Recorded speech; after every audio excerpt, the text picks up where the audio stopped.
Let's first talk about the theatrics of last night's All-Star game. Look, really everything went perfectly to plan other than the fact that Ben Simmons and Joel Embiid being ruled out due to last second because of COVID. The game really went off without a hitch. Team LeBron controlling things from start to finish. Giannis, your game MVP, a perfect 16 for 16 from the field. Steph Curry shooting from outer space like he always does, and per usual, Dame time coming through in the clutch, a half-court shot to steal the deal for Team LeBron, beating Team Durant 170 to 150. All right, Stephen A., now that it's all said and done, do you think the NBA was justified in playing the All-Star game last night? I think so. Initially, I did not feel that way. To be quite honest with you, I rode with LeBron James and Paul George, Kawhi Leonard, and others who lamented the fact that the game was being played, particularly in Atlanta, Georgia, which was a bit open.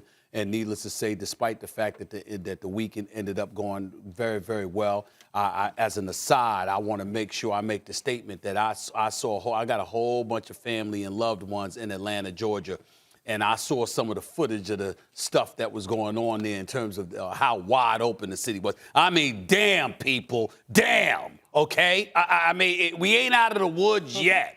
I mean, my goodness. I mean, could you chill out and relax with the parties and everything else, acting like everything's wide open? It's not, okay? Having said all of that, I thought that the NBA did an outstanding job considering everything was done in one day. I love the three-point shooting contest. Watch what Steph Curry did. That was a beautiful thing with Mike Conley giving him a run for his money. The skills competition, obviously the slam dunk contest with this kid Simons. I mean, had he kissed the rim, Max, that would have been, I mean, that might have been a greater dunk than Jordan or Vince Carter or Tracy McGrady if he really had ended up kissing Anthony the rim. Simons. It was special. It was special. No I'll tell you what, kiss it, because even the fact that he just air kissed it, it showed you where he was. Yeah, exactly. It did.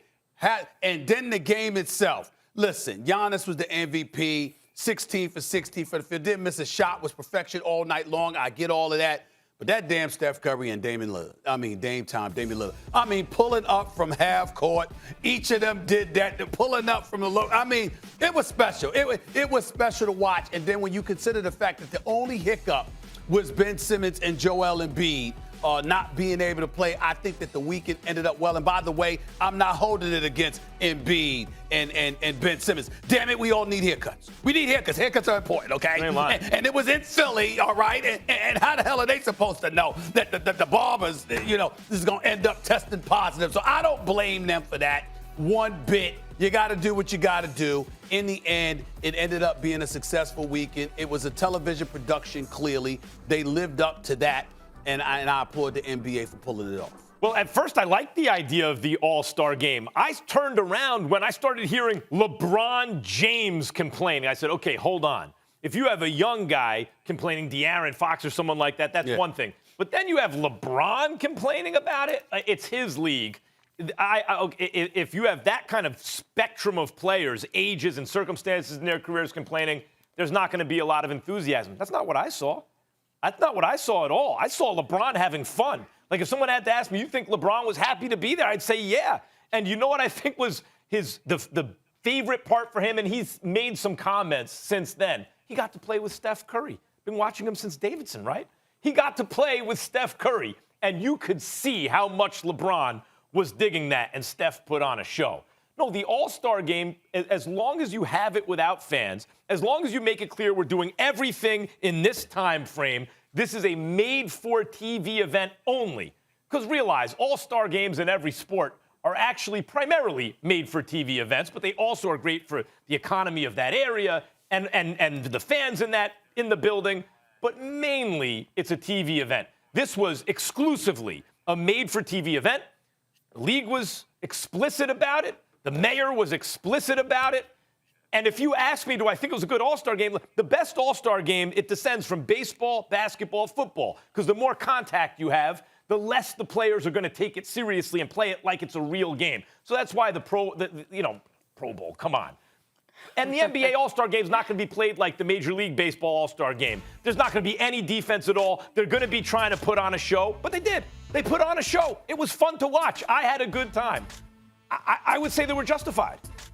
They were justified. I don't think anybody can refute that. At the end of the day, again, it's about generating revenue. It's about entertaining the fans. It's about appeasing and patronizing the patrons that that obviously take care of your product. And so when we look at it from that perspective, I definitely think that the NBA ended up handling this as well as they could handle it. One of my boys just texted me and said it was actually worse for the Super Bowl in Tampa in terms of the fans and how wide open they were. It was actually worse in Tampa than it was in Atlanta. I don't know, but he's probably right. Knowing him, he's probably there, for crying out loud. But this is what it is. And so when you look at it, I just say to myself, listen, you hope for the best.